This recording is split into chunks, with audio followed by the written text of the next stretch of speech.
ওহে ঈগল, আমরা তো একই গাছে বসবাস করি, অতএব আমরা বিপদে আপদে একে অপরকে রক্ষা করব এবং দুজনে বন্ধু হয়ে থাকব। হ্যাঁ শিগালি, তুমি তো গাছের নিচে থাকো আর আমি গাছের অনেক উপরে বাস করি।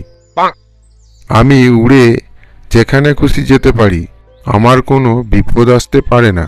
তবুও তোমার যখন বন্ধুত্ব করার এতই ইচ্ছা, তবে তাই হোক। চলো বন্ধু ঈগল পাখি, আজ আমরা অনেক দূরে শিকারে চলে যাই। আজ আমাদের বাচ্চারা পেট ভরে আহার করতে পারবে। তবে আজ আমার খুব ভালো লাগছে, আমরা দুজনে একসাথে এসেছি, পরের দিনও দুজনেই আসবো। আজ আমার শরীরটা খারাপ লাগছে। শিগালি, তুমি একাই যাও, আমি তোমার বাচ্চাগুলিকে দেখব। একাই যাচ্ছি, তুমি আমার বাচ্চাদের খেয়াল রেখো আর নিজেরও খেয়াল রেখো কিন্তু।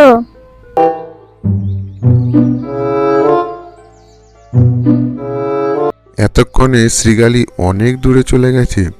এখন আমি আহারের জন্য ওর একটা বাচ্চা নিয়ে আসি। আমি যে রূপ উঁচু স্থানে থাকি, শ্রীগালি আমার কিছুই করতে পারবে না। আমি আজ নিশ্চিন্তে শিকার করতে পেরেছি, কারণ গাছে ঈগল পাখি আমার বাচ্চাদের রক্ষা করবে।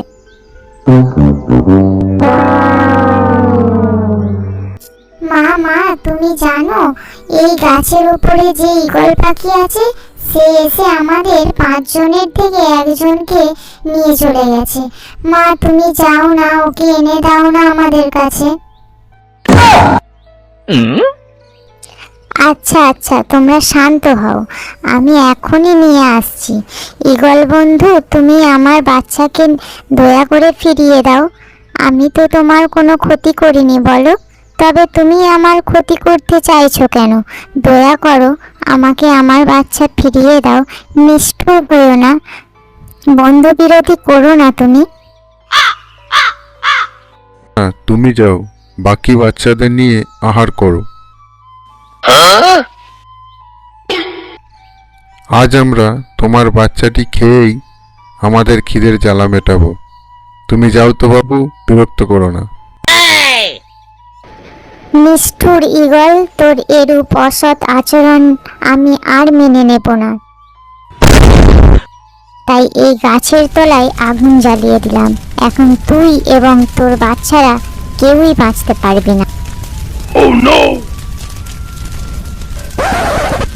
এত আগুন, এখন আমি বাচ্চাদের নিয়ে কোথায় যাব, কি করব, কিছুই মাথায় আসছে না। ক্ষমা করো বন্ধু, আমি না বুঝে এরকম অসৎ কাজ করেছি। এই নাও তোমার বাচ্চা নাও, আর এখনই আগুন নেভাও, আর আমার বাচ্চাদের বাঁচাও, দয়া করো। বন্ধু, আমি শপথ নিলাম আর কখনো এরূপ অসৎ কাজ করব না। আমি তোমাকে দুর্বল ভেবে বড় ভুল করেছি, ক্ষমা করো। আজ থেকে আমরা সত্যিকারের বন্ধু হয়ে থাকব।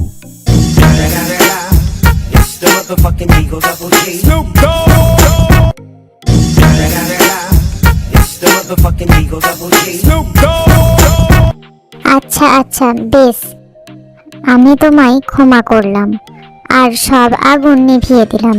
এখন থেকে আমরা একে অপরের পাশে থাকব, শপথ নিলাম।